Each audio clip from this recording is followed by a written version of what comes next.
Patrick Flynn, by the way. I'm from Green Meadows Civic Association. A couple of questions. You showed a series of maps, Yep. but you didn't tell us what was on them. Right, because tonight we're not really focused on those now. What I wanted to tell you was that beginning part of collecting the information, the data, is happening. We will get to a point where that will all be available in a way that you can see it and understand it and read it. That's not but that's not the tonight. beginning. Yeah, but That's that's not not. important at the beginning. It is, but one of the maps is seriously out of date. well, okay. Oh, that map is. Why are we shown an out-of-date map in 2016? Well, after the meeting, if you could show me what's out of date, I will. The roads are out of date. Okay. Yeah. Just look What at was it. your other question? I had a couple of other questions. Yeah. In your definition of master plan, you said it includes goals and policies and protection and enhancement. What is the goal or the description in your firms, your consulting firm? What do you intend to protect in the environment? I'm glad you asked that. That will be really determined by your feedback tonight as we get going, because that's what the purpose of the meeting is tonight, is to understand the things that you value, cherish about the community, and the things that you're concerned about. So the plan is going to be different depending on what community you're working in. These meetings are intended to help focus that. Third question And is... this will be the last one because I want to make sure we get to the other. Okay? Third question is, well, it's a combined question. One has to do with what kind of data you are gathering at this stage.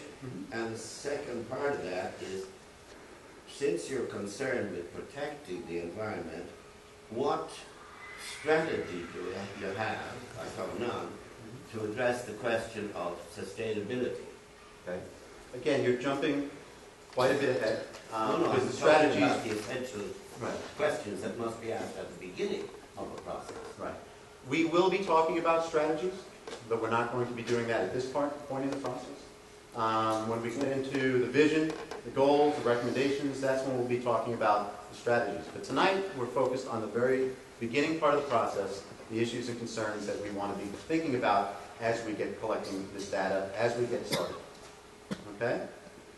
Yes? In terms of looking at the process, I'm here tonight, I live way up in New York, That's okay. out of town, but I'm here tonight because I didn't hear about that other one. Okay. So I'm wondering, it's not that full. Yep. What is the process of informing the public of this meeting? Thank you. The first meeting in early November was at Fort Sperry, and yes, we were getting the information out, but it sort of trickled out. It was out at the election polling places. It was on the Planning and Economic Development Department's website, but we've been trying to get it out more to more people since then. So During the election times, you mentioned that we get robocalls and all the candidates. yeah.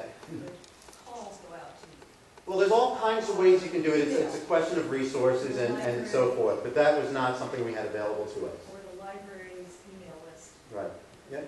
What we've been doing, though, I will say, is we have been encouraging anyone to take the flyer that's been available, send it out to as many people as possible. Some people have been doing that. I know Save Colony has been doing that. We appreciate that. I live in So, the north of the town, we don't hear too much. okay, well, I'm glad you're here. And obviously, you heard about it, so that's good.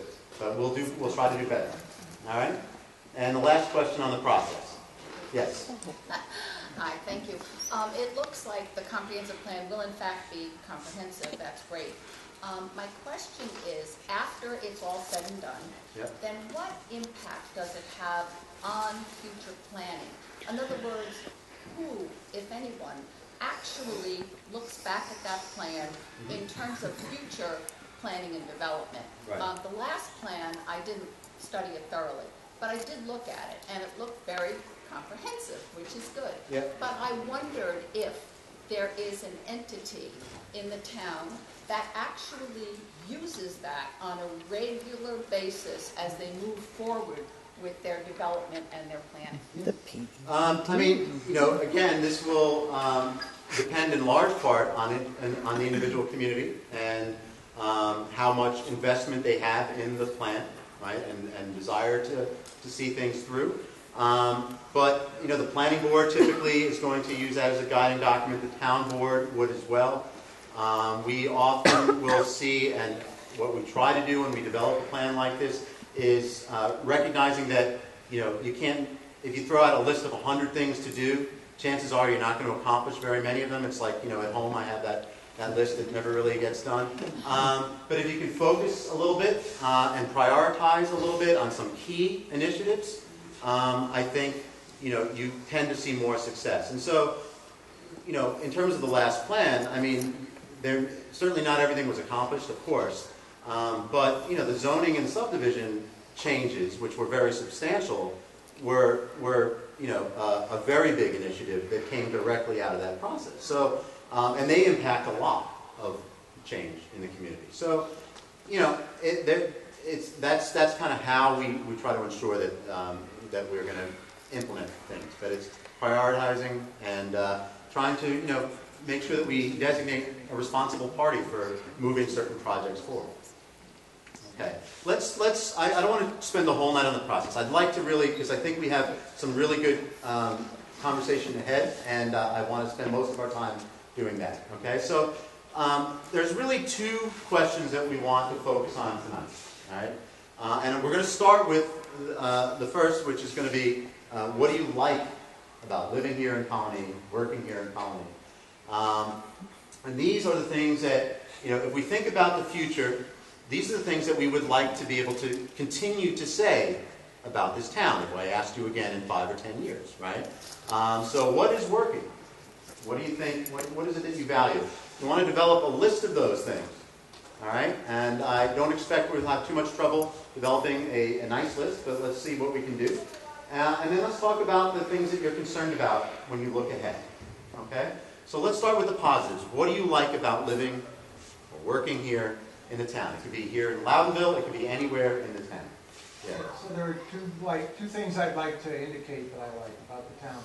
The first is that I think that the design of the roads are very well thought out. And what I mean by that specifically is, like, for example, on Wolf Road, which can get busy, there are back roads and alternative side roads which can be used to help level the traffic flow. And I think Colony does that in a smart way. We should continue to do so. Okay. And then if I may, the second thing that I like is that the town of Colony, I feel, has a fairly good balance between residential and business. And the point I want to emphasize is that it's key, the key attribute I want to keep, that I like, is that there are businesses and businesses are encouraged to be here. And I'll tell you why. Because from a traffic standpoint, if we become all suburban and we eliminate businesses, we get the kind of gridlock that you get at Clifton Park, and I would, to put it politely, would not like that. Okay. And so it's a little counterintuitive, but business development actually holds down traffic levels because people go to work, park for the day, come to school, work at the school for the day, and then go home. Okay. In residential areas, you have bottlenecks over the weekends. So, two things, right, we heard, which I think were both great, in terms of the roads, the network, thinking about the future road network as like in the Wolf Road area that's been extended over the years. The other one, which was interesting, we've heard in our past meetings a little bit about this commercial-residential balance, but this is a different perspective, which I hadn't heard before, which is how it contributes perhaps to, keeping the number of traveling trips down a little bit because people can kind of get to things a little bit more easily. Interesting perspective. Other things that you like about the town? Yes? If I could sort of piggyback on the second comment, that's not always the case, however. Right. On Albany Shaker Road, you take your life in your hands trying to get out All right. of a side road. And my husband and I moved to Loudonville 6 years ago because it was a great place to raise your kids, and the school district is great. And Okay, wait. So, fine. So- Let's get a couple of those things down here, though. Okay? the traffic has gotten Right.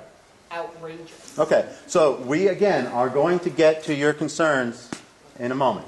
But you mentioned a couple things that you moved here for. What were those? Great school district, low crime, wide roads, lots of trees. Wow. All right, hold on. She can only write so fast. Great neighbors. Great neighbors. Great neighbors. Chickens. It's a community. I mean, it doesn't surprise me that 30 to 40 people are showing up at your, Right. because it is a very warm community that you bring your kids up in and then you can live in afterward. Right. The senior services are great. Okay, let's give some other people a chance here, but this is good. This is great. So, school district, lots of trees, the great neighbors and that sense of community for a big town. Low crime. Low crime, yeah, I don't think we got that one yet. Great senior services, good place for families. Let's get some more, yeah. Talking about the community sense of spirit, I think a great deal of that comes from the Sakati Center and the Crossings. Okay. That has just been a marvelous. The Crossings has really kind of galvanized that, you think, in some Yes. ways? Okay, so, that was a new facility when we started in 2005, that's the plan then, and It's it been was, 7 years. it's beautiful. Yeah, it's really nice. Yes, other things you like? The Brine House. The Brine Shaker House. Society. Okay. I want to say the airport. It's nice to have the airport and a nursing home. Okay. A few different things there. Let me just try to give Katie a chance to catch up because I can see her hand going furiously. So the Shaker, the history, right? The airport, just the convenience of having the airport here, and the nursing home. Nursing home and Brine House is And very and important. Prime House. I missed the Prime House. And the library where it's located and Yeah. the Shaker in the center. The library. Okay. Yeah, the library is a resource that comes up a lot as something that people seem to really relate to, which is good. All right, let me come over here, and we'll get there, and then I'll get you in next. Okay. So, yeah. Living near bike path, you take a lot of use of it, Okay, the bike path, right? I'll go along the Mohawk, and the Colony Town Park, that's true. the Colony Town Park. Yeah. Here, so close. Right. Yeah, the bike path gets a lot of use and seems to get a lot of recognition. Yes, ma'am.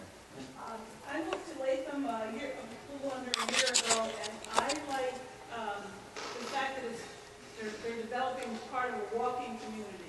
And I'd like to see that continue, more sidewalks, more being able to walk to businesses and not get in our cars. It'll be healthier for us, and that's one of the things I like about the Latham area. Okay, so the development or the attempt, at least, of making it more walkable is moving in the right direction. That's the positive, right? Okay, good.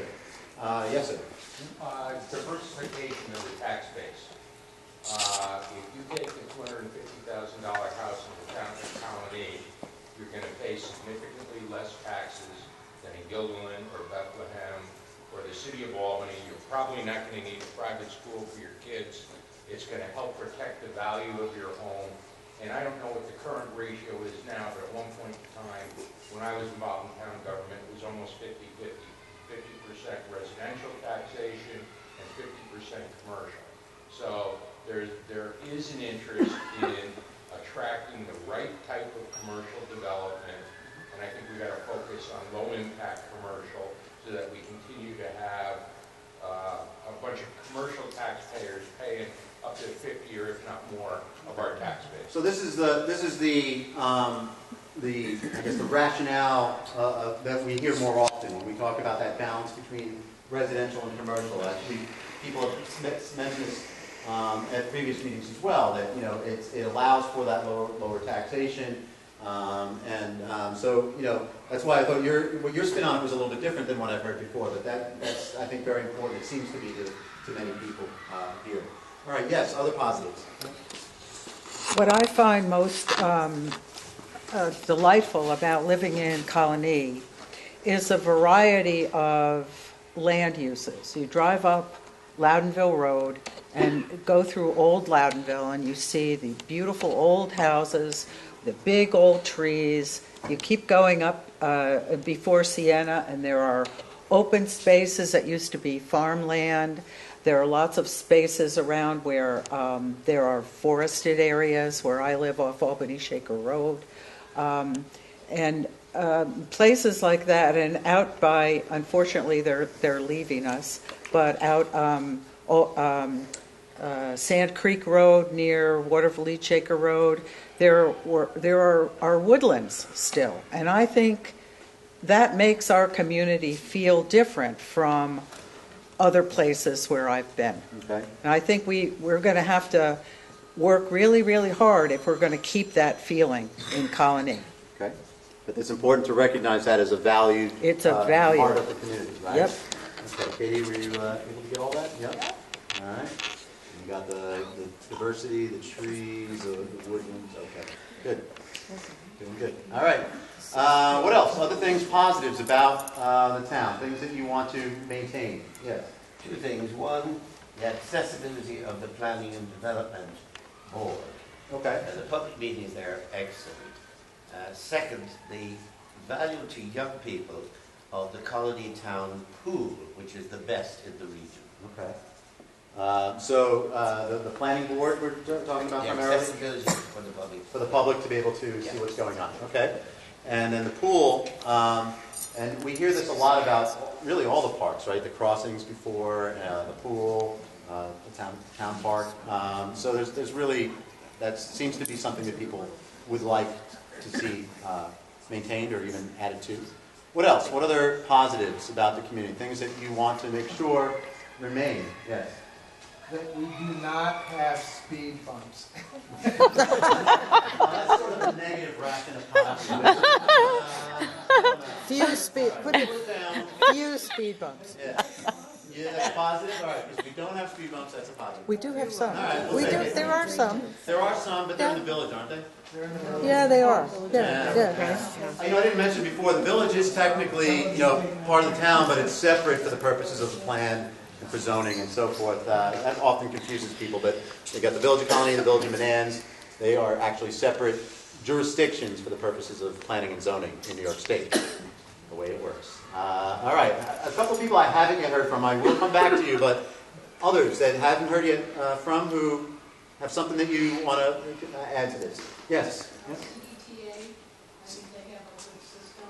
Okay, the buses, the CDTA public transportation system. Yeah? It's okay. We disagree. It's all right. But we're going to, we'll get, maybe that'll be an issue then for you, right? It might be a concern that we want to make sure we get, but just hold on to it for another minute. All right, haven't heard from you yet. Yeah. The flavor of history and the way that it's been preserved in the town. All right, so the history and the preservation of that history is a positive. Okay, yeah? Well, I was going to say, I would have said Hawkins Play, but I thought that was a good asset. Oh, it's not wrong. Yeah. Yeah. Yes? Town has a rich history of providing a public-private partnership for youth recreational activities. Whether it's the ball fields that the town bought and then has a not-for-profit run them, or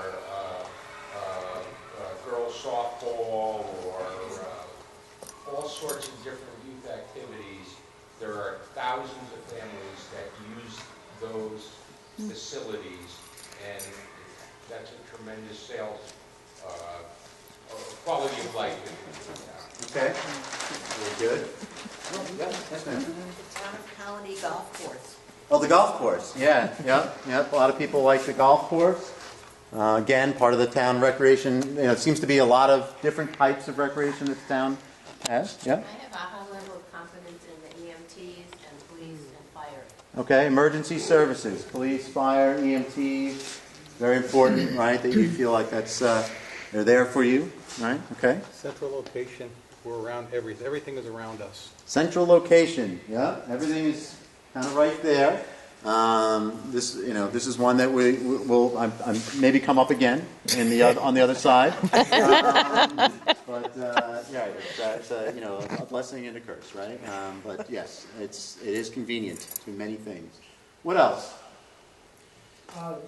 Since the first comprehensive plan was put in place, there's been a lot of development that has involved putting sidewalks in. And I know they can be expensive, but I think that's a positive thing. Okay.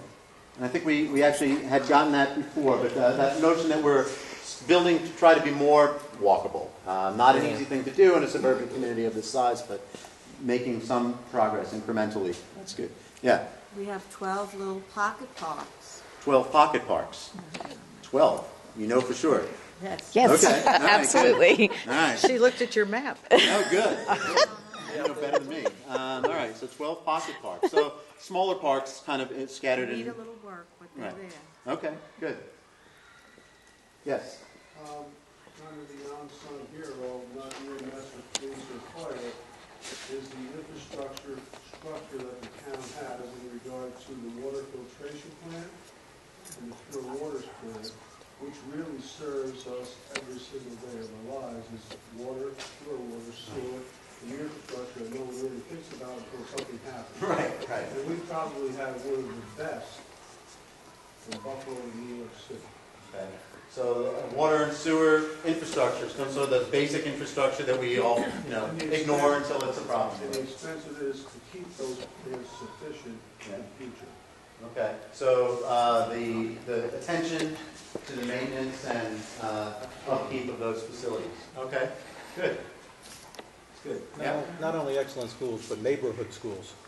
Neighborhood schools, yeah, it's pretty important, right? That people, I think, at that elementary level, right? It's so nice to have the neighborhood schools. I agree. Yes. I did, whenever I call town hall for any reason, I usually get a response, and people are concerned. Okay, so responsive staff at town hall, and it's good. It's good. Again, big community. But it's nice to hear things like, that community feel like you were talking about, and responsiveness feels like it's reasonably personable. Yeah. I think it's really nice that there's a variety of economic levels in terms of housing in Colony. Yep. Not so much lately lower income housing being built, but I think we should focus on that. But it's really nice to have different neighborhoods, Yep. smaller homes, larger homes, Colony really residential. has something to offer for almost anybody, Yeah, right? yeah. Across the economic spectrum, Yeah. which is not every community can say that, right? So I think that's good. All right. Wow, we got quite a list going, but don't stop there. Anything else? Yeah. So, as you're classifying these things, obviously if you're doing likes, you'll do dislikes. I don't know if you have a third category for interesting, so I don't know if this fits into interesting or likes. Okay. Interesting would be good, some people say. But with regard to the housing stock, I think it's important to think about and focus on what kind of housing that impacts the character of the community. The housing and type of housing built impacts the character of the community, and I think a lot of attention needs to be paid attention to that. In the past, for example, there are urban areas that have high concentrations of community housing, and that has brought urban issues with high concentrations of urban housing, for example. And so without being judgmental about what's good or bad, I would just say that's something to think about. Right, and maybe that'll belong on the next page, right? So in terms of an issue or something that we're concerned about going forward, we want to make sure that we're thinking about how to provide that housing, but not necessarily have it concentrate. Am I understanding correctly? Right. Well, to have zoning that fosters housing with purpose. Okay. That there's a strategy and a set of goals behind the purpose in terms of what kind of zoning you have. It would have an impact on your zoning. Okay. All right. So we're going to probably put that on the other list. So Yeah, that would be what I'd call the interesting. the interesting. Yeah. All right. That's fine. Yeah. The senior citizens outreach programs that they have through the Beltran Center and all of that. The senior programs through the Beltran Center and everything. Yeah. Very. They have a lot. They provide a lot of services, right? Which is nice. Yeah. Okay. Well, all right. And also the addition of the new senior complex, which is going by the Colony Elks Club, affordable housing for senior citizens. Okay, so this is a new project that's coming online? All right. It's under construction now, so affordable senior housing that's under construction now. I think we have a lot, we haven't mentioned anything about our fire department. We have a lot of wonderful fire services. Fire services, yeah, we mentioned EMS before, so that's kind of but fire department, police, emergency services. Okay, yeah. How about the fact that we're adding veterans housing? Veterans housing, yeah. All right, so we're looking, it sounds like the notion that, the town is looking out for, trying to make sure that all of the population is being served in one way or another. I think that's good. Yes? Town-sponsored activities like the town band and the, I didn't know there was a town. There's a town band? No? I did not know that. Okay, good. So town-sponsored activities, great. A lot going on. All right, this is a pretty nice list, and I think you can all understand why I think this is important, and it's important to start here, right? Because again, these are the things that we would like to be able to say again if we meet again in 10 years and we do this process again, right? That we've maintained these aspects of the town that you all think are important.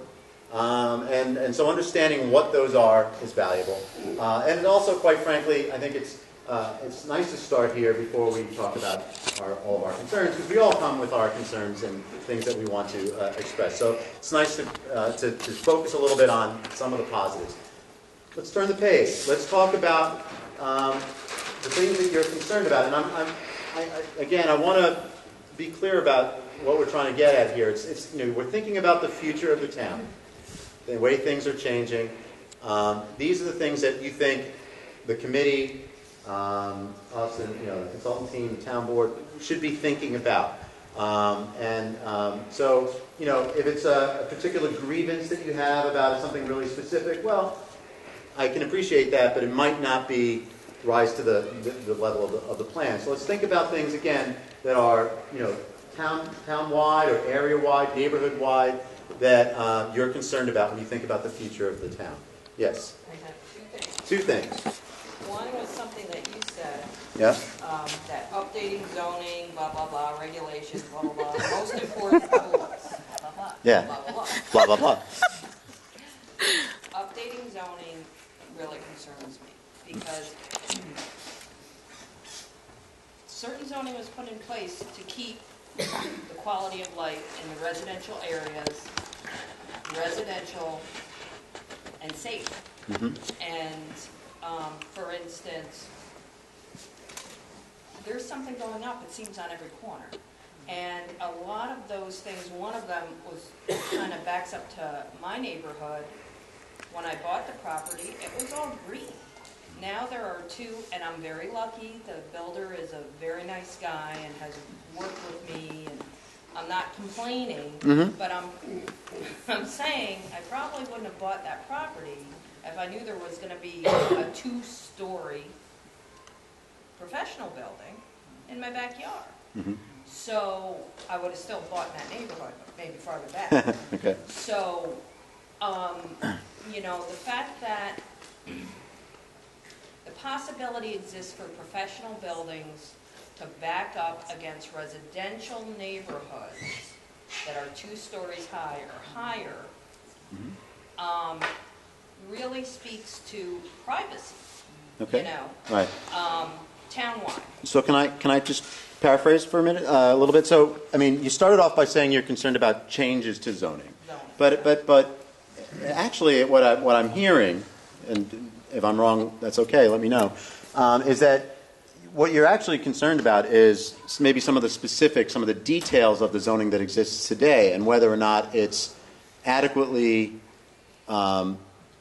being protective of the neighborhood that you live in, right? And then it's not going to get worse. And then it's not going to get worse, right? So the fear is that it'll get worse, but the concern is that maybe we could do better with those transitions. Yeah, when you're backing up to something residential. Yep. Okay. Understood. I got it. Was there a second thing, or was that the traffic on Albany Shaker Road? Traffic on Albany Shaker.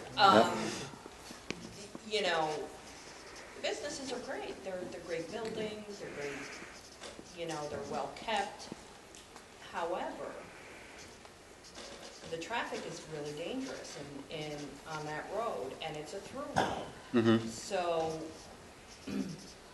I don't know what's planned for Albany Shaker Road, but I can tell you that when those buildings were going up, I know that there was a study done, and I can't believe that the intersection that I'm thinking of, or really any of the intersections, haven't changed.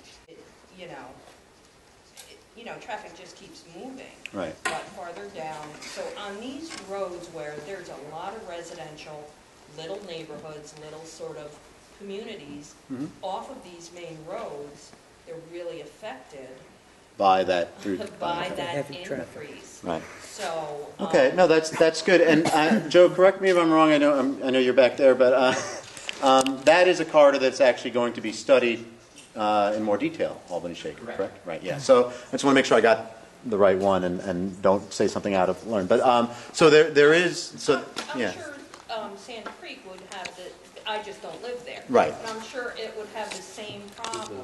Yeah. If it were developed. It does. So we're hearing it does. Yeah. But just I only mentioned the study just so you know that is something that will be coming up. That the town will participate with the Capital District Transportation Committee in the near future, I think. So, all right. Let's get other concerns, issues. I'll get you next. Yeah.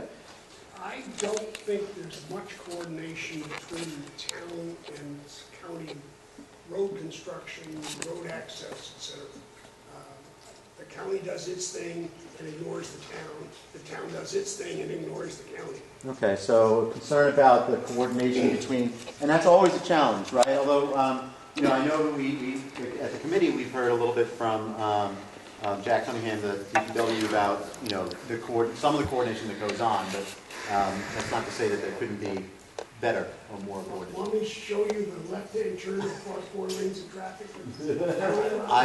Yeah, I'm sure there are good examples. Yeah, good. Yes. Yes, I raised my hand when the woman mentioned what is looked at, because I went to all of them, the Old Town Comprehensive Plan. Yeah. And under the goals, the very first one was to provide opportunities and incentives for the development and redevelopment of a variety of housing options in the town to meet the needs of this increasingly diverse population. The need for affordable workforce housing means that Colony must provide for the development of a range of housing types and sizes so that existing and future residents can continue to live in the community. So now there is an affordable near Delatorre Road coming at the Elks Club. But this is years, and so when I feel much of the housing has been way expensive, or even housing that does happen if people can. Some neighbors fight it, not in my backyard, like the beautiful, if you can afford, the townhouses, down going to Manans Hill. So we do need diversity, but especially workforce housing. Okay. And what I'm interested here is definitely, I am working to do cottages for veterans rentals. Oh, rental and so we need rental properties because not everyone can afford. Or when you're older and you downsize, then you can't do your lawns and things. Right. You move in, but rental, affordable. Like, a good example would be the Columbia Press in Cohoes. Okay. So the concern, if you didn't hear, was about the availability of affordable workforce housing or housing for seniors if they want to stay in the community but downsize, that kind of. That's an area that we need to do more, focus more on. And veterans, and not just seniors. Right. I believe, and why I left, I was in the first graduating class at Shaker. Why didn't I want my children to go here? I wanted mixed income. I did not want my kids just to know Survey of the USA. I work in Boston and the Bronx. I wanted them to have the cultural diversity. So where I have land is near the Northway, near duplexes. Yes, there are some developments, but mixed income. Not just being so classist. We are a country so divided. Okay, so, yes. Are we allowing too many houses to be built in Colony? Or are there empty houses? You go around the Sakati Center, you're building these huge apartment houses. Are there people to fill them? Everywhere you look around, they're building developments are going up. So the concern is that maybe that the pace that we're seeing some of this development, that whether there's really a market for it. That's right. Yeah, right. that's your market. And I don't want to abandon houses because that's going to lead to trouble. Right. Okay. Fair enough. Yes. I love these sidewalks, like people said about the lights, but my concern is that I think we need to, accelerate the pace of that. Okay, yep. Particularly around our neighborhood schools. I live here in Loudonville, and absolutely my 3 kids went here to Loudonville School.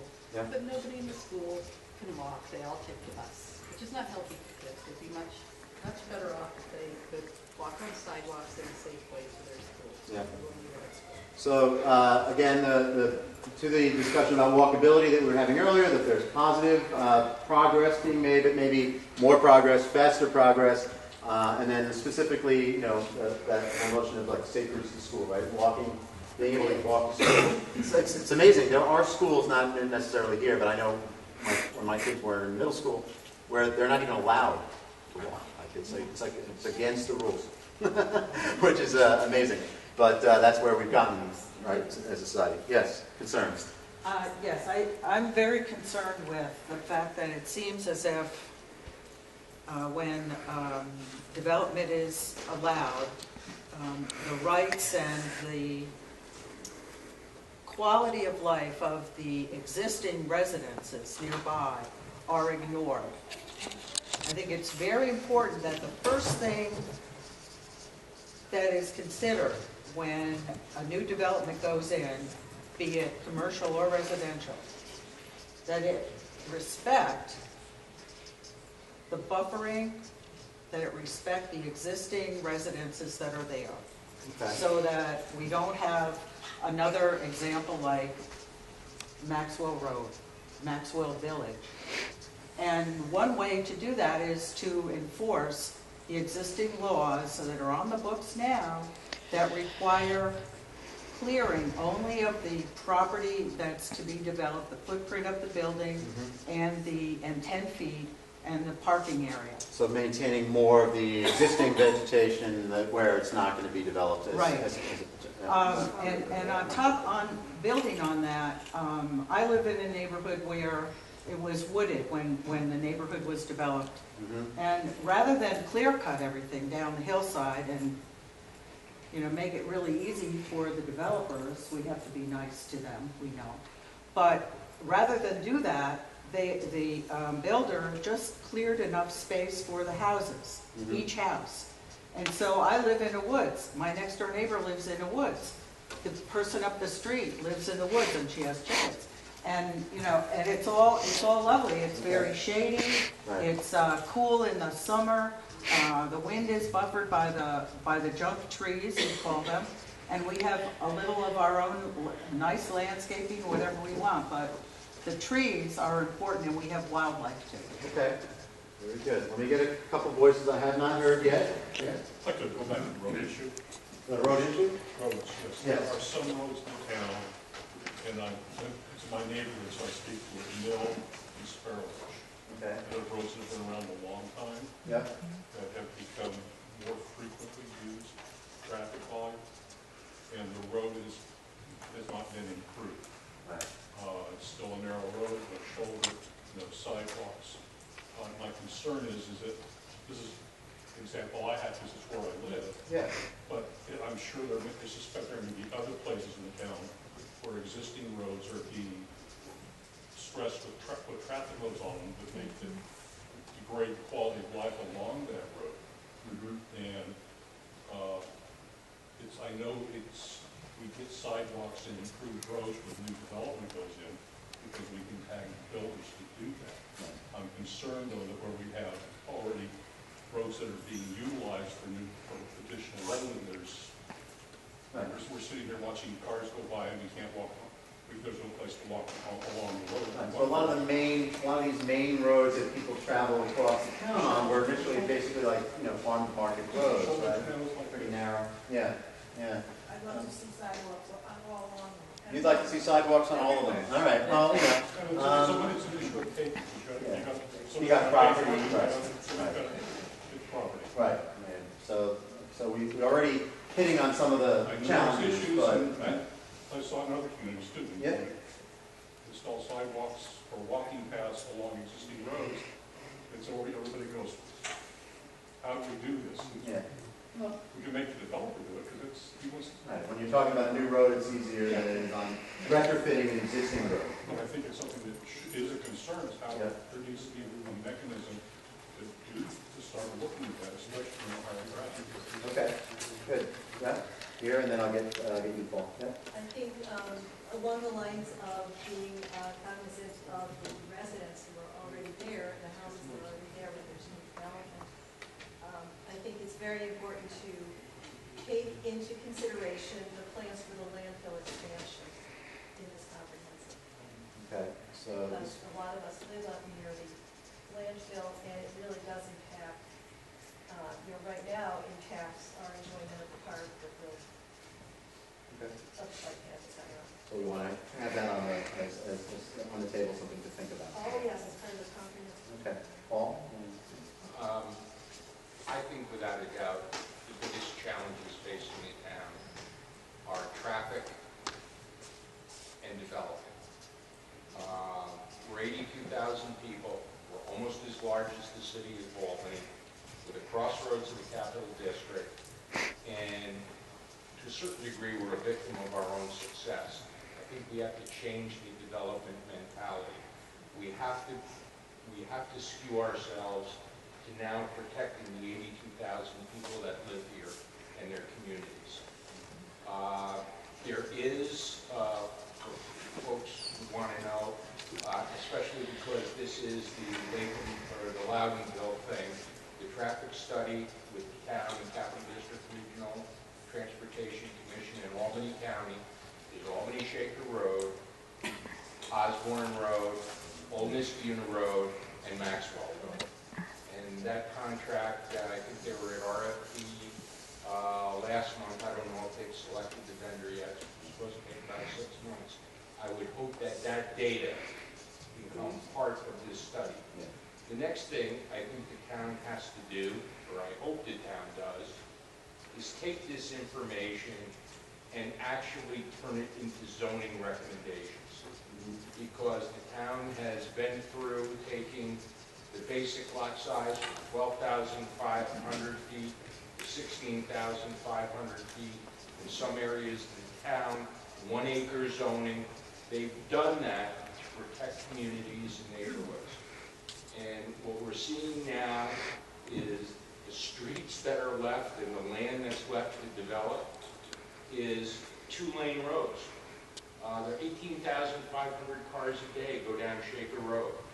I mean, what's going to happen when the Constantine farm develops? I don't want to pick on Maxwell Village, but it's right in the middle of my district. The town approved densities for quote-unquote senior housing that are 3 and 4 times the density that would have been allowed for single-family housing.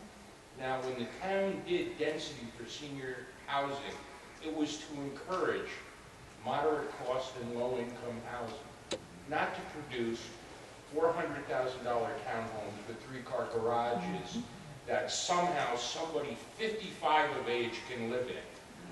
You don't get your real estate tax exemption until you're 65, but we'll let a developer make a grand slam and give them 300% density and call it senior housing. Got to take a look at those definitions. Yeah. There's no reason to give away the store. We have to learn to live with less density because the traffic infrastructure, the water, the sewer, we're further behind every day. Jack Cunningham told the last comprehensive plan meeting that it'll take 34 years based on how much we're spending each year to repave a street. It used to be 11 years, it used to be 14 years. So as we add all these streets, unless there's a new strategy or a new source of income, we're just going to deteriorate further. So every day we don't do that, we get further behind in protecting the 82,000 people that live here. I don't know how you put that. Well, it's a lot, right? But I think there were some big points in there. The emphasis on the existing residents, I think, is a key one. You talked about the affordability question and how do we, maybe make sure that we're getting the intended outcome from senior housing. Senior housing. It's a big issue. It's a big boondoggle now. Everybody wants to build senior housing. Yeah. And all the senior housing, they want it because they can get 16 units an acre and charge hundreds of thousands of dollars for it, not to create an $800 senior apartment. Okay, let's get a couple more. I think, sort of adding on to what Paul was saying, what analysis needs to be done, I don't think it's being done, whether or not the new development provides enough revenue to pay their own way and are fiscally sustainable. Okay, so the So question there's a about, lot of comments that I've heard that, well, the developer's gonna give us the sewers and all this when they put the infrastructure in, and that's wonderful, and we're gonna get this amount of dollars per house. I think an analysis should be done in a comprehensive plan, exactly what does that all end up being. I know there was a comment on, there's the Strong Towns, I believe. It's done a lot of research on this. I'd like the comprehensive plan group to look at that research and see, basically, to validate is X number of houses going to generate what for the community? And what does that mean going forward 20 years from now? there are ways to dig into that even at a very specific level, like, for this particular community. But the general, what you're referring to is the notion that, residential development, in terms of what it contributes to the tax base, tends not to pay as much as the impact. And most of that impact is actually related to schools, not other, water, sewer, roads, that all adds up too. But the big nugget is usually the school taxes, all right? And that's where, but one of the things that I think others have mentioned here is that, that balance of commercial to residential is also part of how this town has balanced that out to some degree. But I understand. I guess I would like the plan we're now 10 years after, since 2005, I think something we should look at is that the correct premise, that this 50-50 thing works, and are we really getting the best bang for our buck with all this development? Okay. So, yes? Mine is sort of a simple, but not easy kind of suggestion. Instead of bicycle lanes, I don't think we have any. Maybe some down closer to Albany. I don't think we have any bicycle lanes around here. So on-road bicycle. On-road bicycle, no additional construction is required, but it's not taking a already narrow road and possibly making it narrow. But the benefits have been having for years. Yeah. Enough analysis. Certainly. Okay, so the concern about adding for more bicycle travel on road, because we do have the pathways, and that's for a certain type of recreational rider, but that's not the same. Okay, I got a lot of hands. Let me start here and just work my way down. All right.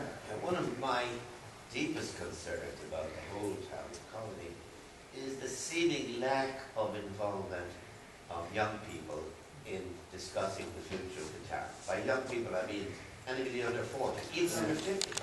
And there's a considerable lack. No offense.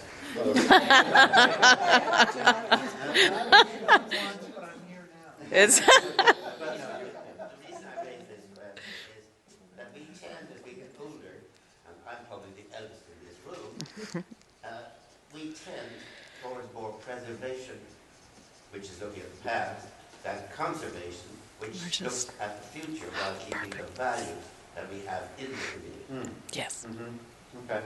Well, I mean, that's something we can talk about with the committee some more. How do we try to figure out how we get more, go out to the schools or do something along those lines. It's done that in the past. It's tricky to get that participation, but it doesn't mean that it's not worth trying. Right? So, yeah, good. Yes, about the 82,000 that live here. Yeah. We have to be open to look for young people, new people, educated people. Our population is a quarter, I believe, seniors. But to say that this is just for the 82,000, I want veterans here. Because the vet center is on Wolf Road. They can go to the VA. And the property I have is behind Times Union. You can get to the crossings, get to the library, get to the vet center. And yes, some trees are going to have to go. But it's been in our family for 102 years, this what's left is 13 acres. So for people now, I walk it, they ask, what am I doing on this land? It's been in our family, like they say, well, I thought it was gonna be forever, why? We've been paying taxes for 102 years. It's time to sell for my sister and I.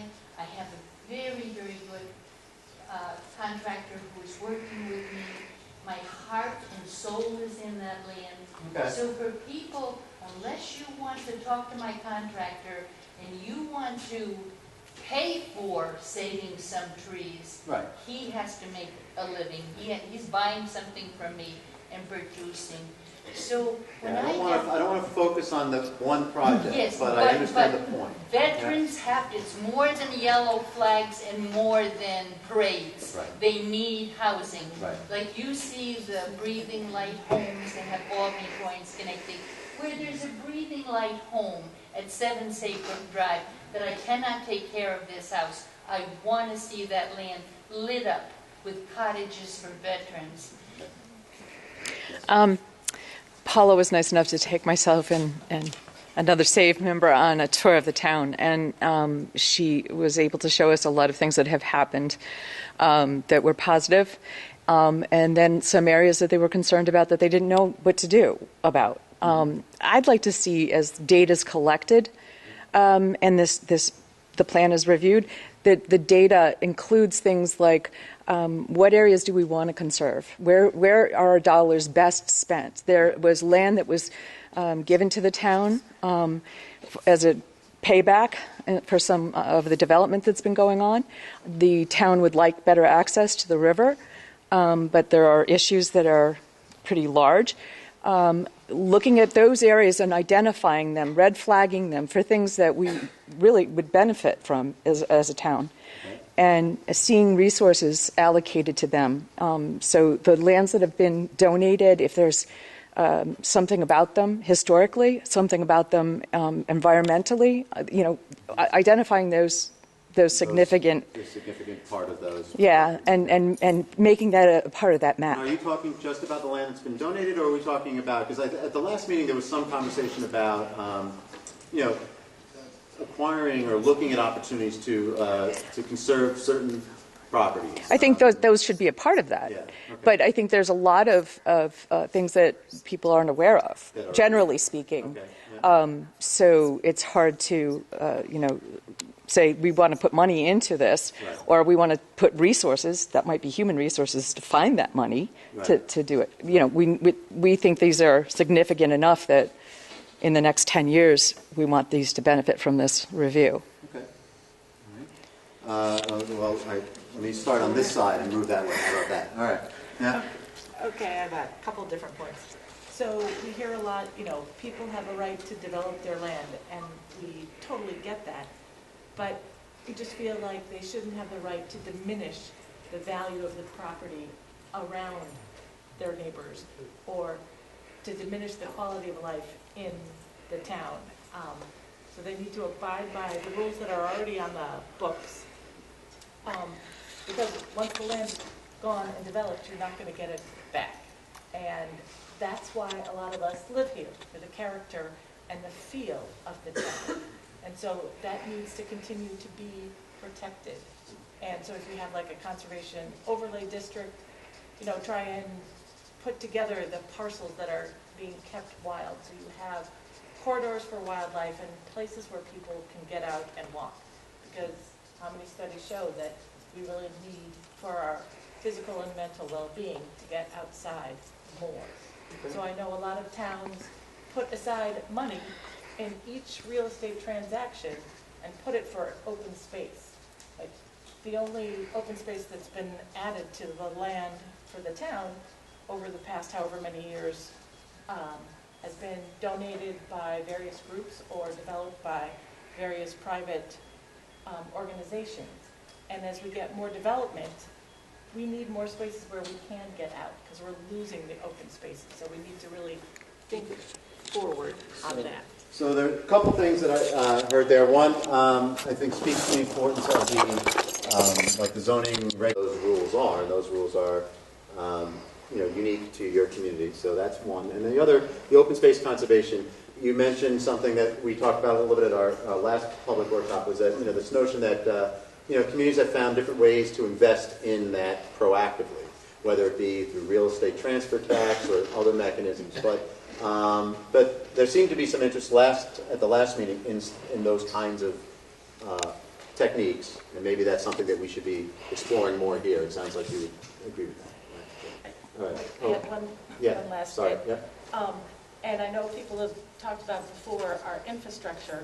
Well, infrastructure is fine for some of us, but not for all parts of the town, because some parts of the town don't have adequate water pressure, so they can't even sell their houses, or they have water main breaks continuously right in front of their houses, and flooding problems that haven't been addressed. So it's fine for some people, but it's not fine for everybody in the town. And, they pay taxes too, so that's not fair.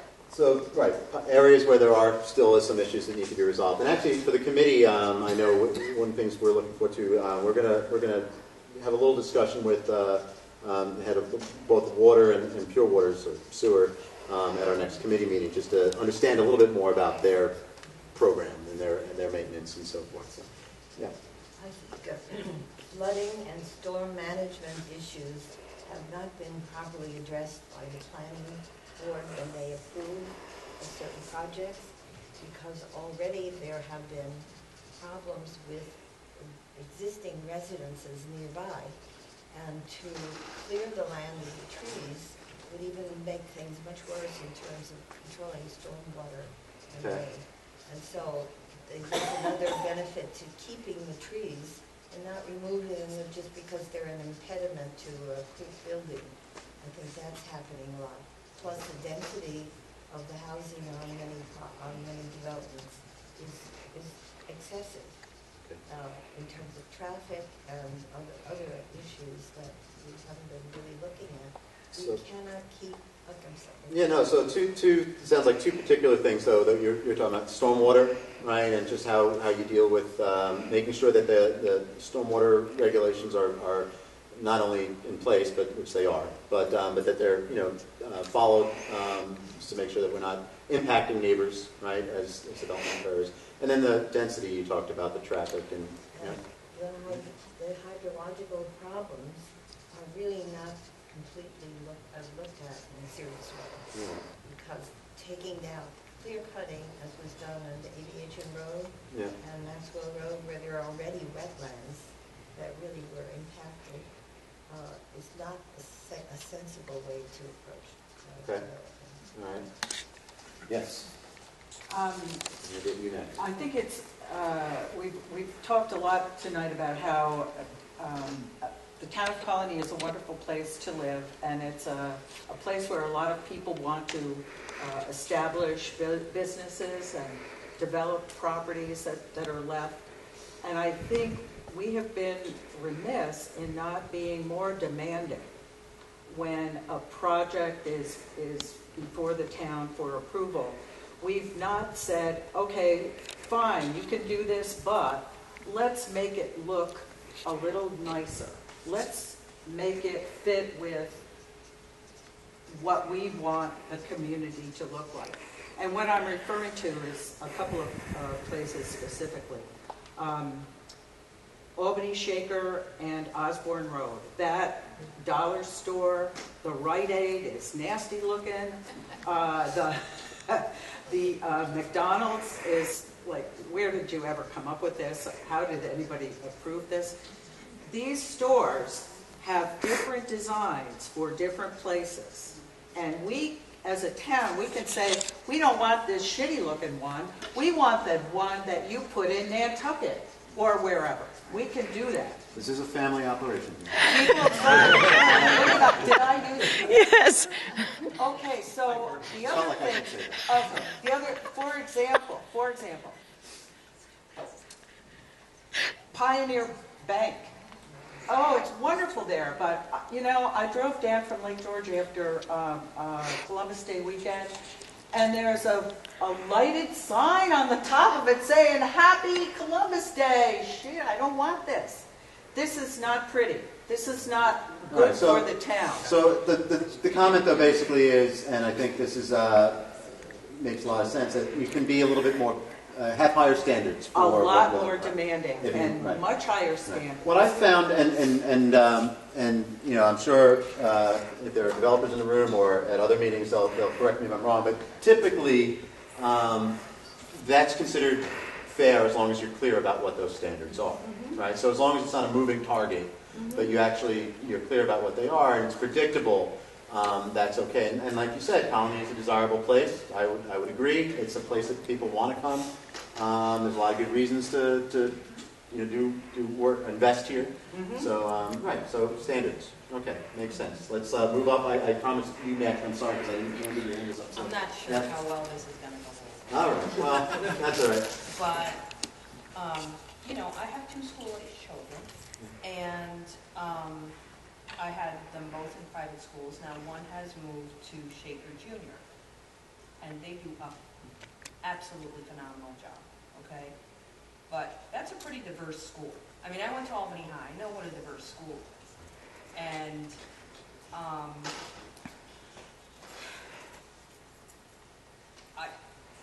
diversity is great, but I definitely don't want to be living in Albany. You know what I mean? We moved to Colony, we moved to North Colony in particular, because the school district is so amazing, and it is phenomenal.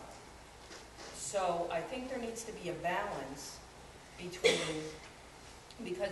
school districts can become overwhelmed with special needs. And that's, kind of what happened in Albany. I'm not saying that we shouldn't do anything to diversify, but there should be a balance there. Okay? Concern noted. Right? Yeah. I actually do affordable housing development, hasn't ever developed in Colony. And I've been to some planning board meetings, and I actually would support the idea that Colony asks for less in terms of design guidelines than most places I've worked in.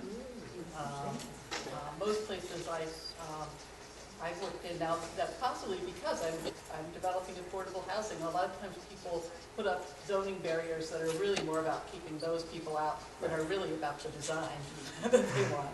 But the truth is, the demand for the design standards, even in cities I've developed in Yonkers, Chicago, Boston, New Haven, a lot of demand for high quality design. So living, off Osborne Road here in Loudonville, I am surprised when I see Dollar General go in or see the Rite Aid with their standard model and no upgrade, because it's easy to ask that of developers, and most of us grin and bear it. Yep. Yeah, it's kind of the cost of doing business to some degree. But would you agree, though, that, and not to put you on the spot, but generally, having a clear picture of what those are up front really makes a big difference in how you feel about that place to invest. Yeah. Okay, good. Yes. Now that we've gotten into concerns, I believe here, I would just like to say I hear a lot of concerns about education and such. And I didn't see the list, from the list of people on the planning team, any educational leaders in that. Was there an effort to get educators on that? Maybe from Siena College and from North and South Colony and CBA, etc. Yeah. I don't know when the committee was created, but certainly we can outreach to the school districts and to the colleges to get I would recommend that because it's a big part of the community. It's all the schools and the private schools and daycare centers, that sort of thing. We should include them in all of the talks and planning that goes on. Yep. Beautiful. I was just going to comment that I am on the planning committee. Oh, yes. I'm a professor at the College of St. Rose. Yes, thank you. All right, yes. My concern is, I have several, but the public information to the community about planning projects. I think the town needs to do a much better job. This has been going on for many, many years, not just recently, in terms of notifying neighborhoods and residents about projects. not when it's too late, but way in the beginning, so people have an opportunity to participate way in the beginning. I want to second the comments made about quality design standards. Yes, I totally agree. We need to have sort of, upfront, so we're not having that moving target as you suggested. That's very, very important. And getting back to the issue of education in our schools, on December 15th, North Colony voters are going to be voting on a $200 million renovation of our schools. And, I'm sure much of that is because of the growing community, the housing development and whatnot. So as a result, I know there's a lot of rehab going on, but there's also added classrooms, particularly in the northern part of the town. And so we have to get our acts together and communicate way in the beginning. What kind of an impact is this development going to have on our schools, on our water? Many places are not in the Lakeland Water District and must be added to the Lakeland Water District before they can be developed. So, these things need to be thought about, and the community needs to be involved way in the beginning, not when it's already down the road.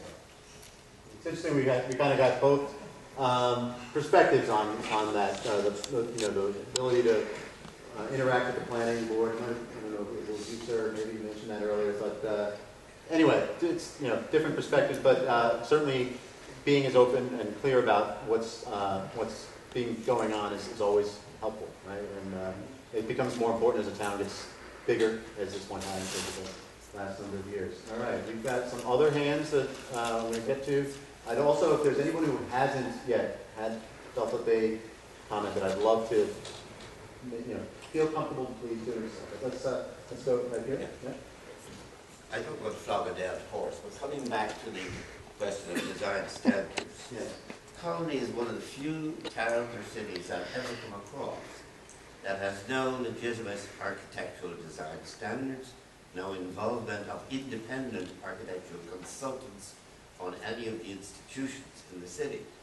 And 10 years ago, I proposed to the town government that we develop a system of design, of quality design standards. These are not such that you control the character or the style of the design. You control the quality of the design. It ties in very strictly with zoning.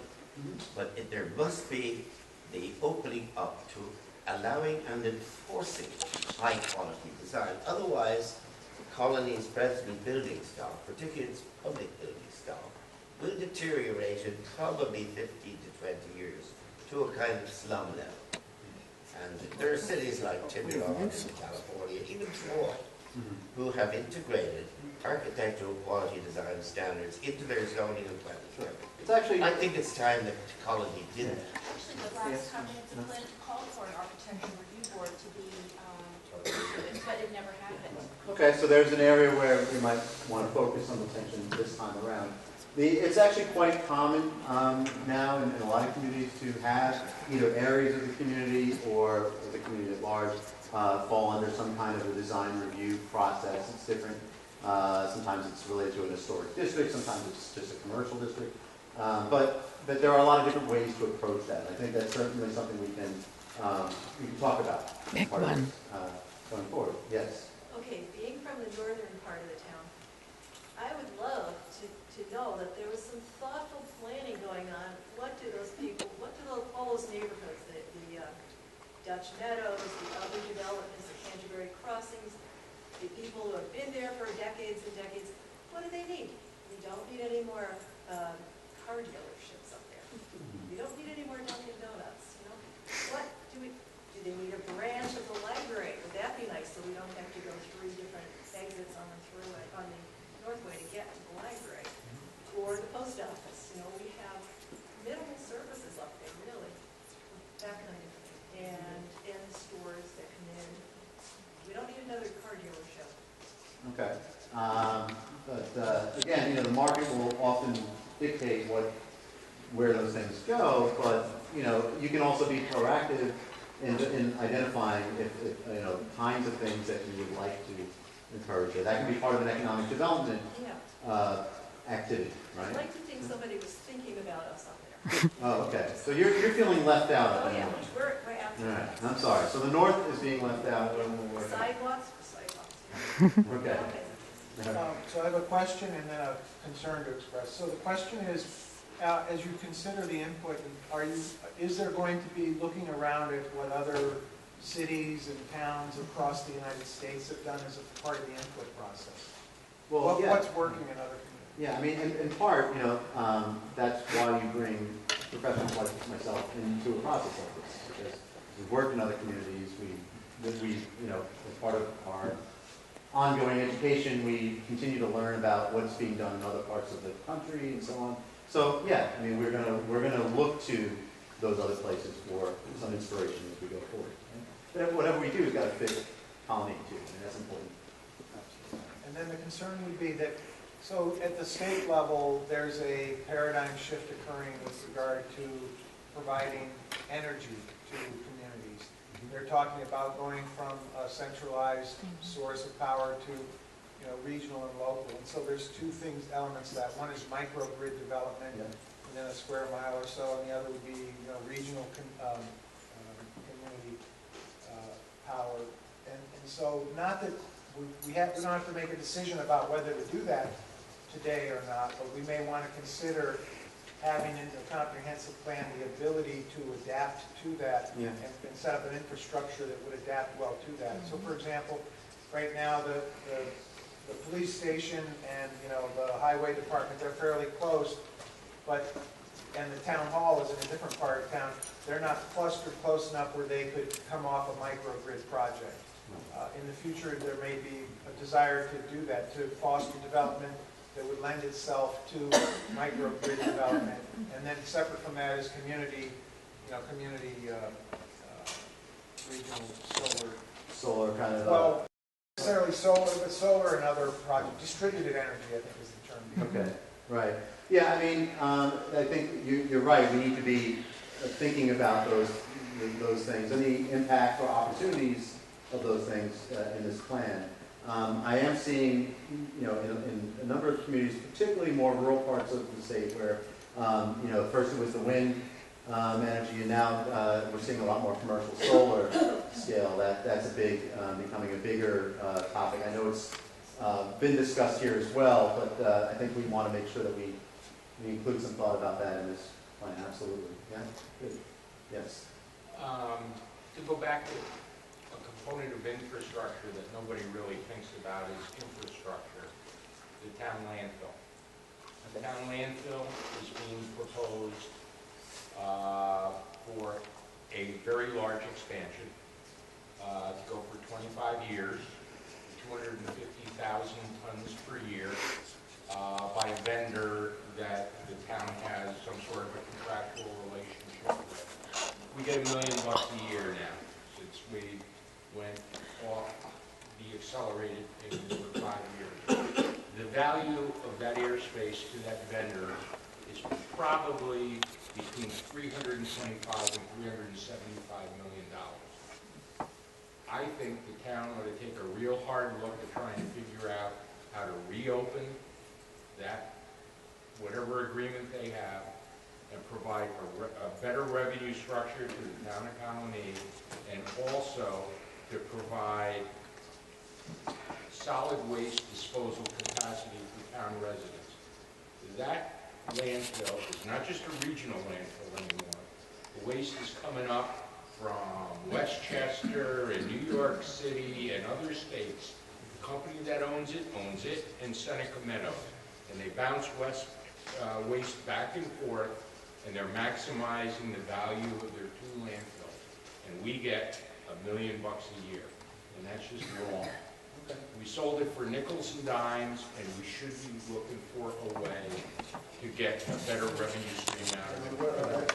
And just so you know, there is a process, right, that is ongoing about that proposal. So I think, we can touch on the landfill and the impact of the landfill a little bit in the plan, but I mean, that proposal, the specifics of that agreement should, I think, the comments would be best directed at those meetings and that conversation. That's a 'cause that's- that is a regulatory. That is a regulatory permit process, right. For a proposal for up to 25 years and up to 250,000 tons a year. Right. So they're looking at the environmental aspects of it. I'm suggesting The that the deal. We're residents talking of the about the town deal. of Colony should be looking at the financial impact and getting a better deal for ourselves. Very good. All right, let's get a few more, and then I want to just get to one other question before we're done. So, yeah. There has not been anyone at the budget meetings the last few years. I keep reading the paper, right? No one shows up at the budget meeting. Now, this is a concern, you're concerned about it, to go to the budget meetings and talk about this. I also would encourage people to take a look at the entire contract, because, no due respect, the information that you just got is not accurate, and so you have to look at the entire contract, but we can get to that at another point in time. Okay. But Fair enough. So there's, just so. right. And I'm sure we'll be around after the meeting tonight if we want to talk some more about specific questions about that. Okay. Yeah. Mike, we talked about traffic in this area. Yes. Basically have according to Supervisor Handle, probably about 150 or 1,000 or more cars a day go through Colony. We have probably 5 major roads that handles this traffic. We're not going to build any more roads. That's number one. So how do you accommodate what we have? Because the traffic's only going to grow as the businesses grow and as the residential areas grow. Our major highways, off of our major highways, right on or right off of our major highways, we're allowing more and more and more upgrades, businesses, houses, whatever you want to call it. It doesn't matter. These are all adding traffic onto these roads. I would look to see if we could minimize the growth on our major arterials that handle what traffic we currently have and traffic that we're anticipating in the future. How we can do that, I don't know. I don't have the answer. But as this gentleman here said, make it right in, right out on anything else in the future, because you can't make a left-hand turn on Shaker Road, on Old Niskayuna Road, on Central Avenue, Route 9, or Route 7. Right. So, yeah, it's an interesting question, right? I mean, the traffic, we all, I think, understand that that's a big item for people in terms of quality of life and everything else. The solutions are much harder to come up with. And you know, it's also one of those things where we're all part of the problem too, right? So, this is not to, it can't be dismissed, but you can't make the expectation that you're going to solve all of that very hot, because it's a big problem that's been in the works, developing in the works for a couple generations now.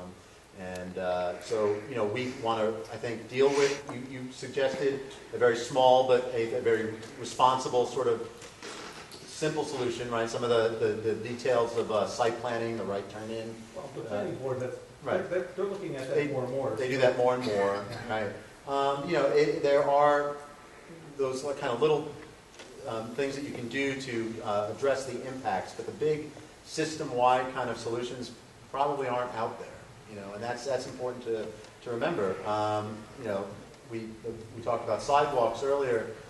Sidewalks will help because yes, people might be able to walk from one place to another, but you've got a long way to go before you can really walk from to all the destinations that you want to go in a place like. Other complaint that I got, these studies on traffic studies, not the studies, but these engineering researchers that come up and say, okay, we're going to put 50 houses in here, and the impact would be 23 cars a day.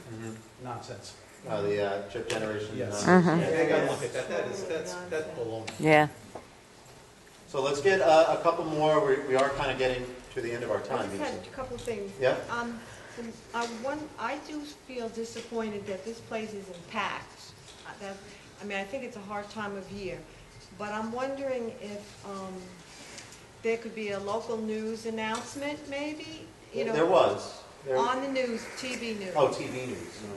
People usually, a lot of people that maybe don't look on the internet might watch evening news, and just a quick blurb about this is going on and these next meetings. And I think it's a terrible time in a way because of Christmas and the holidays coming. But also, I just wanted to say that the rule should be first do no harm. So like if you're worrying about stormwater drain, instead of trying to fix the problem after the fact, leave the trees that are naturally going to help with the water.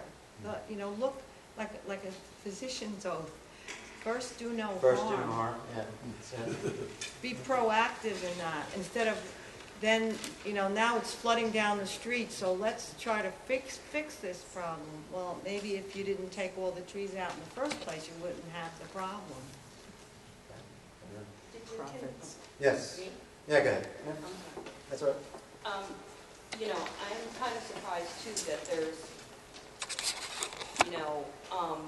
I'm really, I think probably the only one talking about, issues with children, education and stuff like that.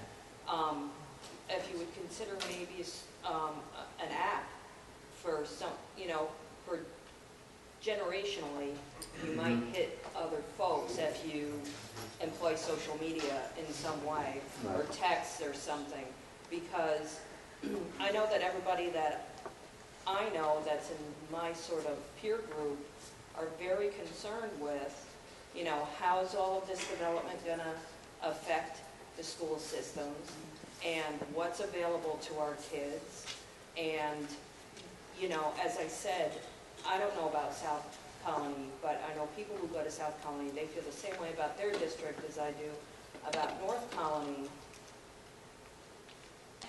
You don't have everything you want, but they really do a phenomenal job. But now we're talking about putting sixth grade into the middle school.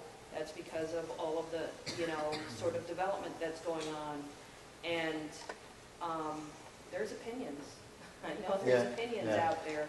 And these are the people that are growing up in Colony that hopefully will stay and not leave.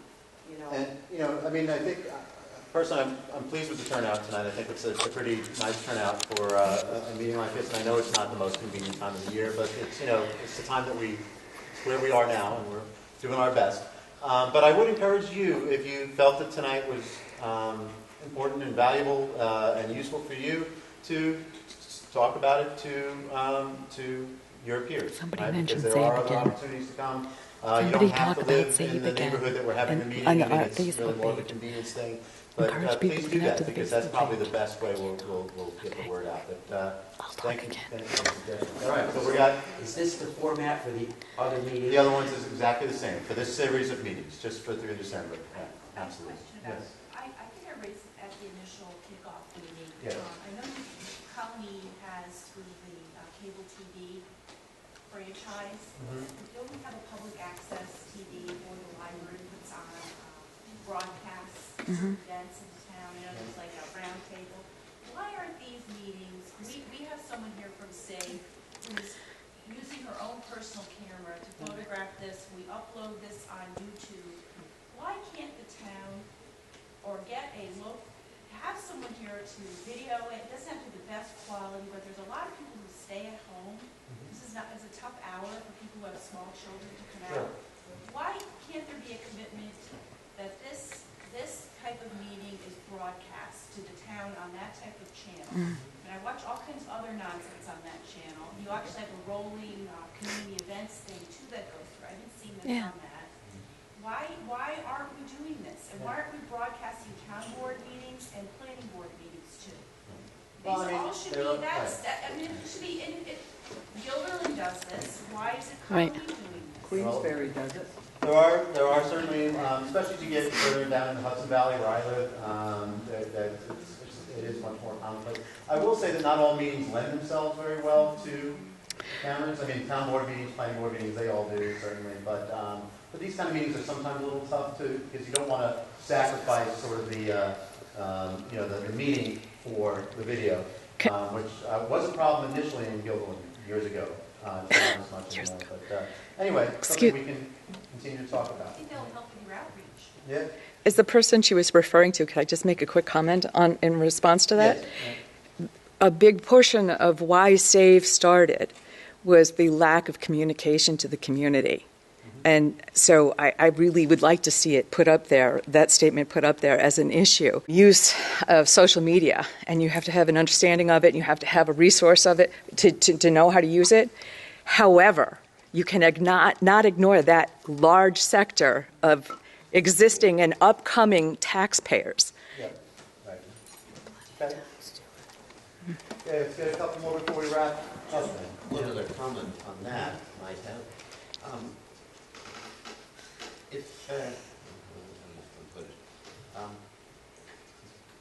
I've lost the track, sorry. There's a question of how you communicate. You've listed a series of green lights and red lights here. Green, Sort red, of, red, yeah, right. plus and minus. Right, a little bit. Yeah. Now, if you go to the next meeting and you start from scratch, all over again, you're bound to get most of the same things again. Suppose now between now and the next meeting, you took the key ones of this and said, these are really concerns that came out of the last meeting.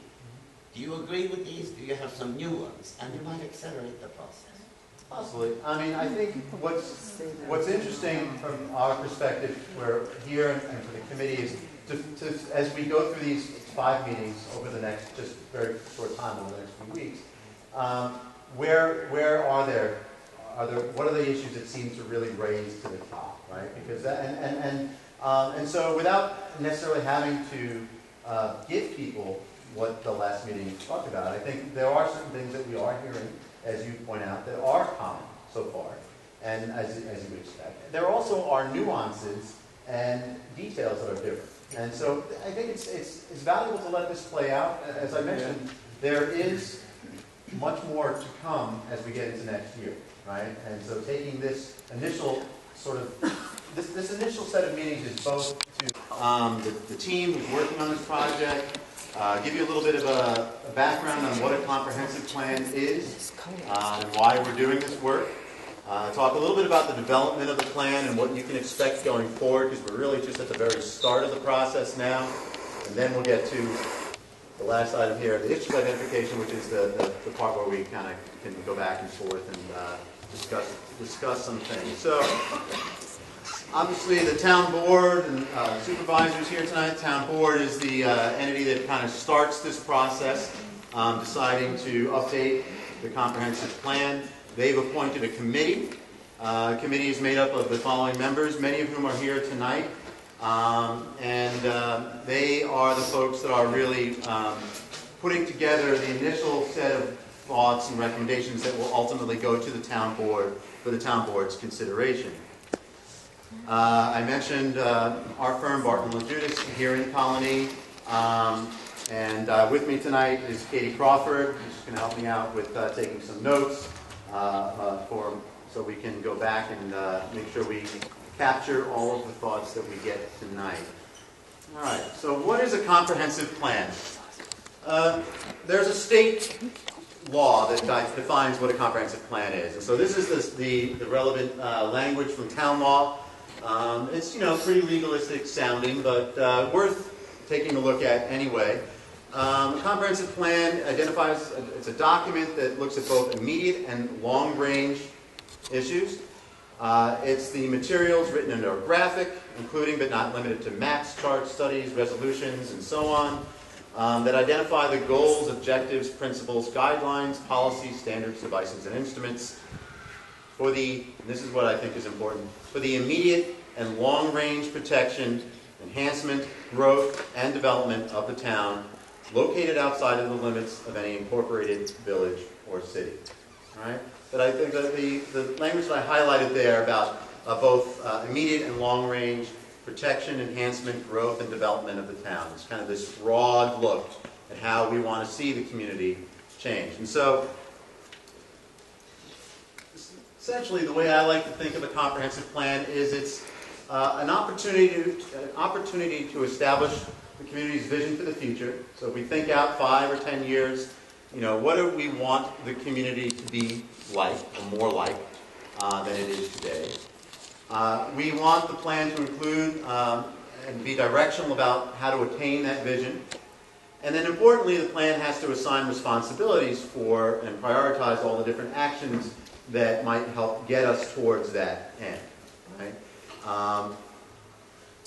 Another way of thinking about a comprehensive plan is that it includes these elements that you start with understanding where you are today You take stock of the situation. That might mean data collection. It might mean working with the community like we are tonight, identifying what it is that you like or value about the community, what are your concerns going forward. Then figuring out where you want the community to go, what should it be like in the future, and ultimately, how do we get from here to there, right? That's the simplest way of thinking about the plan. So, New York State is pretty broad, not specific about what the plan must contain. It can contain a range of topics. There are some that are suggested in town law, but none of them are requirements. And the level of detail can also vary depending on the particular community. And so you'll find, if you look at the comprehensive plans from across New York State, some that are very broad and kind of policy level documents, and some that are real specific. And all of that is fine under New York State law. Some of the topics that might be covered, and which are often covered in these kinds of plans, are things like residential growth, economic development, land use, infrastructure, community character. Those are all things that we anticipate will be addressed in this update to the town's comprehensive plan. A couple important things that the comprehensive plan provides for the town. All land use regulations must be in accordance with the comprehensive plan. So your zoning, your subdivision regulations, those kinds of things would all have to follow basically the recommendations in the plan.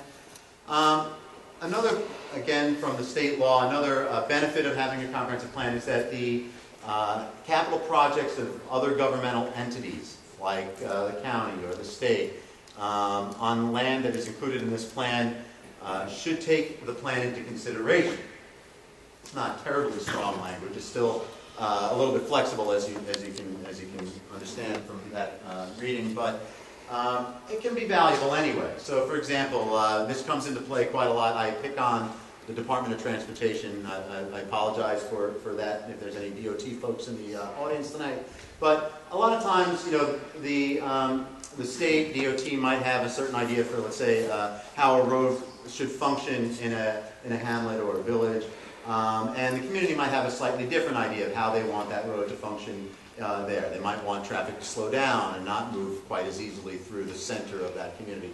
And so the plan gives that community the ability to negotiate with the DOT and hopefully come to some productive agreement about how that should all work. So that's just an example, right? But really, updating the zoning and subdivision regulations, that's the most important tool that the community in New York State would have for ensuring that future growth contributes to the vision and the goals described in the plan. Because really, if you think about it, most of the change in your community is going to be driven by private investment, right? And that investment is going to be regulated by the zoning and subdivision regulations that you have. So that's really how you can manage that change in your community. But there are other kinds of things that might be suggested in the comprehensive plan. In addition to just the zoning and so forth, you might have areas of the community where you want to be a little bit more specific in terms of development guidelines or standards, what the development should look like. A lot of communities are moving in that direction. There might be non-regulatory tools, especially things like for open space conservation. There are communities that are actively putting money toward conserving open space in their community, or maybe in a downtown area having a special district that takes care of maintenance and promotion and so on. Capital budgeting, how you spend your money on things like roadways and infrastructure can be tied back to the comprehensive plan. And you might also talk about things like partnerships with other entities that, whether private or public, that are making investments in your community. So the plan, again, can really have a lot of different components to it. So what does the process for preparing a comprehensive plan look like? Well, this is a graphic I've used for many years now that I think just kind of is a nice, easy way to think about how you develop a plan. First of all, the town's already started by getting organized for the process, creating a committee, bringing consultants on board, and kind of providing a general schedule for how they would like to see this process unfold. So that's the beginning, the first step, of course. But where we are now is really at the earliest phase of the process. We're collecting information about how the community is changing. Population changes, transportation changes, things like that. Land use changes over the last 10 or 12 years since the last plan was adopted.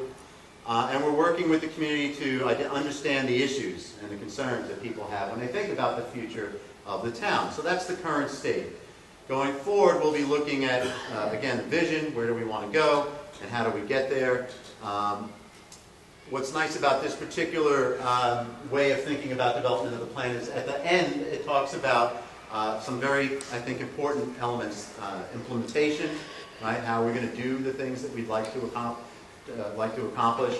And it even talks about, as you go forward, after the plan is adopted, monitoring for results. So a lot of times, I think it's valuable to check in once in a while and see how you're doing. And there's different ways that communities do that from time to time. So we're basically starting out with the 2005 comprehensive plan. That was the last time the town adopted the comprehensive plan.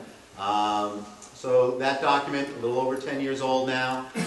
This is kind of an interesting project for me personally, because I worked on that plan.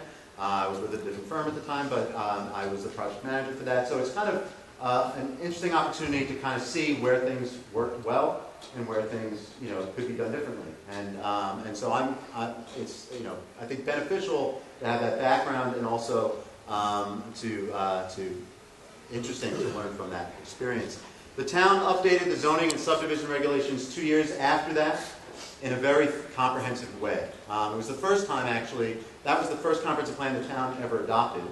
And it was a full rewrite of the town's zoning and subdivision regulations. So a very ambitious project. In 2010, the town did stop and take a look at the plan. And there was a committee that was established to do that, and they made some recommendations about how things might be changed.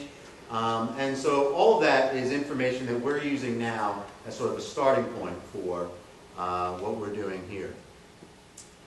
We've started collecting information about the town. I know, these will be more visible when you actually have a report to look at. But, so we're looking at things like the existing zoning that's been put in place, what the current land use patterns are in the town, and how they have changed in the last number of years.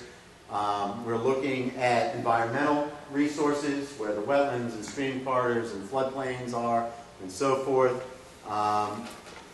There's other kinds of information too that's interesting. Maybe not everyone's aware of this, but there are more than one school district in the town, more than two. Most people are familiar with North and South Colony, but that there are actually pieces of Niskayuna and pieces of Mahonison in the town. We're looking at some of the regional information that's available. So through the Capitalistic Regional Planning Commission, we've looked at the enrollment projections for the South Colony School District. We've also gotten enrollment projections from North Colony. We're looking at the transportation plans that the region has, trying to understand those. The map on the right, which again I know you can't read from here, but is an attempt to start mapping where some of the larger development activity has taken place since the new zoning went into effect in 2007. So there's a lot of information that's being collected to understand really the current state of the town, and that's a process that's ongoing. We're not done with that yet. It's something that we're working on actively now. We're also beginning the public outreach, right? And public outreach is a very critical component of the plan. We like to say that involvement creates ownership, and ownership creates commitment to actually implementing the plan, right? So the more that people recognize their own voice in the plan, the more likely the town will be in 5 and 7 and 10 years to continue using the plan as a document that guides decision making. So this is just the very beginning of the public process. We're doing, again, issues identification tonight, and in this series of workshops that we're doing this month and next month. Later on, there'll be opportunities to talk about the future in terms of the vision, to talk about conceptual ideas, recommendations that are emerging. And at the end of the public process, there'll be the formal part, the actual legal required part, which is the public hearings. And the committee will have to hold a public hearing The town board will have to hold a public hearing before it can adopt the plan. But again, that's the minimum requirements. What we like to say is that if we're doing our job well, we hope that when we get to the public hearing, we're not really hearing new things at that point. Still may be that not everybody agrees or loves every single component of it, but we're not surprised by something completely out of the blue, right, at that point. So hopefully we'll get that. There's also, there will be a community survey in the spring. We're working with the Santa Research Institute right now to formulate that process. The committee will be going out to different organizations in the community at their meetings. So, you know, a Lions Club, a gardening club, whatever the different groups are, PTA perhaps, to kind of get some of their feedback as well. And we've been working on the town's website. There is a comprehensive plan page on the town Planning and Economic Development Department website with notes from the meetings, information about upcoming meetings, and there'll be more there as we go forward. So, and in fact, if you want, you can already use that site to provide any feedback that you'd like at any time to the committee. It comes directly to us. So there's a spot right there for your feedback. So please don't hesitate to do that now or in the future. So again, here we are. We're in the beginning part of the process. This is the community, the issues identification workshops. We're hosting 5 of them between November and December. This is the second one. We had one in the beginning of November over at Forts Ferry Elementary School. We have one on Thursday, which will be at Shaker Junior High. The West Side meeting will be on December 7th. That'll be at Leisherville Middle School. And then on December 14th, we'll be over at the Crossings. But they'll all be similar to this, so if you know people who couldn't be here tonight, please encourage them to come to any one of those other 3. And, you know, we just wanted to kind of get out and cover as many areas of the town as we could in this initial set of meetings, all right, so people can be hopefully more aware of the process as we go forward. So tonight we're in Loudonville. You are here. You know, obviously the definition of, you don't have processes that you accomplish, and it's to get this initial feedback. So then there'll be further opportunities for input going on. So we will be synthesizing this information, you know, for the committee as we go forward. That's kind of, all right. And so, oh boy, every time I turn around, there's one more. We're getting very close to the hour where we get kicked out of here, all right? So I'm going to, I prefer to get a few that I haven't heard so much out of. Let me get you back here. I'm new to this town, and I know nothing about this meeting. Yeah. Or anything that's going on, how this is something there's been 11 years since you've done this kind of thing. Yeah. What about the spotlight? Is it called spotlight? Spotlight, yeah, they've got. What about advertising in there? What about billboards? What about mass mailing? Because when you're new to a town, you know, I came from Brunswick. There was a Brunswick Town newsletter. You knew everything that was going on. You got the newsletter in the mail. You knew exactly the meetings where you wanted to be at. So what I'm saying is, what about some sort of a mass mailing? Because I don't think people really know about this. Okay. That's all I have to say. Yes, sir. I would just like to commend you and say I appreciate how you handle this meeting, and I feel you are listening to us, are able to listen to us, and will convey our information to the planners, and so I would just say I appreciate it. I mean, I want to point out there are quite a number of members of the committee that are here tonight. I asked them to come to as many of these as they can. Obviously, they probably can't come to all 5 of them, right? But to come to as many as they can, because I think it's really valuable to listen and to help me understand. You know, because I don't live in the town. I'm familiar with the town. I lived in this region for many years. I moved a few years ago, but I'm familiar with the town. But helping me to understand some of the nuances of what you're suggesting is the role of the committee. And they have their chance to weigh in all the time, really, at every one of our committee meetings. So they're all quietly listening tonight, and I really appreciate that help, too, because that's going to be very important. But thank you. All right, let's get these last 3. I have something that really was the quick. 4th. I will get you 2. Yeah. Go ahead. Yes. Really quick, okay. Thank you very much. You're doing a great job. Thanks. Thank all the members of the town for coming and participating and letting us do this. I'm hoping that you'll do something similar when it comes to the visioning. Because some of us, we sit around at night and we think, oh, what could we do better for the town? Right. What could we do better? What would we like it to look like in 5 years? So we'd like to participate in it. And I expect that you will be doing that, yes, because there will be opportunity. Okay, good. All right. Thank you. And yes. So if anybody wants to review what happened tonight, or have friends who couldn't come, or want to know what happened to the last one, or what's going to happen to the other ones, on Facebook, Save Colony, it will be her videos. So pass that on. Thank you for that. All right.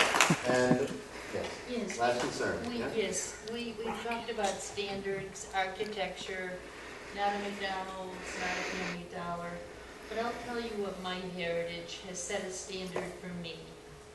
And I feel honored to uphold it. And what do I cherish?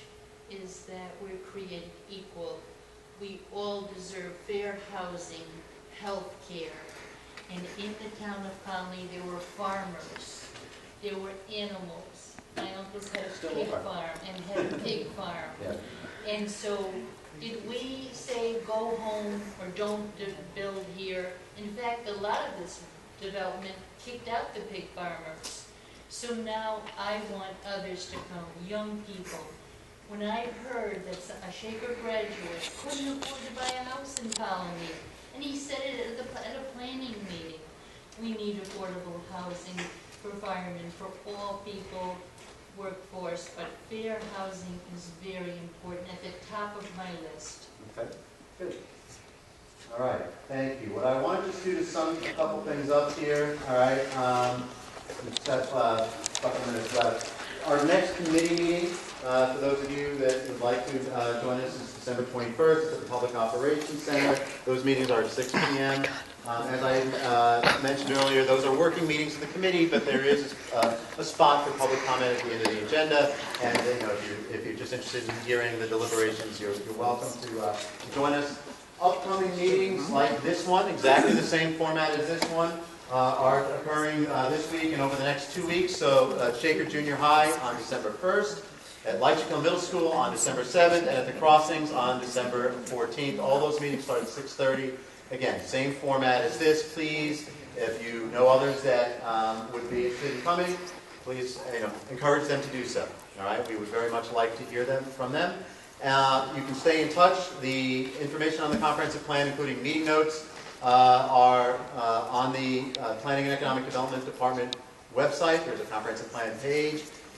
We're actively trying to get updated and keep it current, so you can use that. You can also provide comments through that site, and they come directly to us. So that's a way that you can, if you go home tonight, you think of something that you didn't have a chance to say, you still have an opportunity to do so, and you've got several months going forward, and we hope that you continue to participate like you did tonight. So thank you very much. We appreciate your time, and happy holidays if I don't see you.